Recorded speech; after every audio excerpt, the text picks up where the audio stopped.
Alafu sasa kama unapanga kuvunja Kadama moyo kabisa, hadi umeplan kabisa, unasema huyu Kadama mimi nitamvunja roho kabisa, huyu nitamwat break. Unajua kuna wakati unakuwa umepanga unasema huyu nitamwacha mazee paka hata wai nisahau. Kama kuna mtu huwezi mwat break, yaani kama kuna mtu huwezi mpiga tukio ni Team Strong.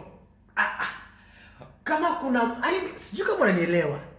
Kama unapanga ku at break Kadama kabisa, alafu unasema sasa huyu mimi nimewin, nimemwat break, nimevunja kabisa, nimevunja. Yaani Team Strong kama paka. Sijui kama hiyo science ya paka ni ya ukweli, ya sijaji paka iko na roho 7 sijui. But kama kuna mtu huwezi vunja roho, mimi na ku advise for free. Mimi sikulipishi kabisa. Mimi nakwambia tu free. Hii usilipe.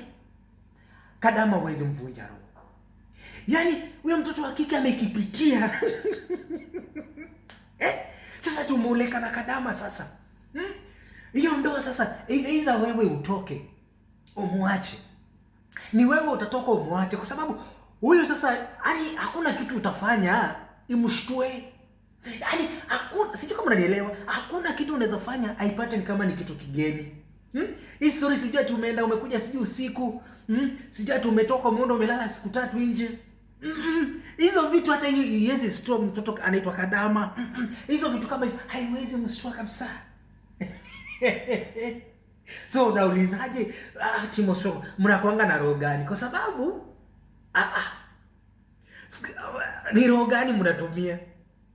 Juu na hizi story nazisikia huko nje, unapata jamaa anasema mimi nashangaa huyu nilio Kadama vipi? Kuna vitu anafanya na nataka shtuke lakini ashtuki. Kwani wewe nini iliwashtua hivyo mpaka ni roho ilikauka tu kabisa? Hebu mniambie pale kwenye comment section. Nyinyi hata na mapenzi nyinyi kama mpo. Yaani nyinyi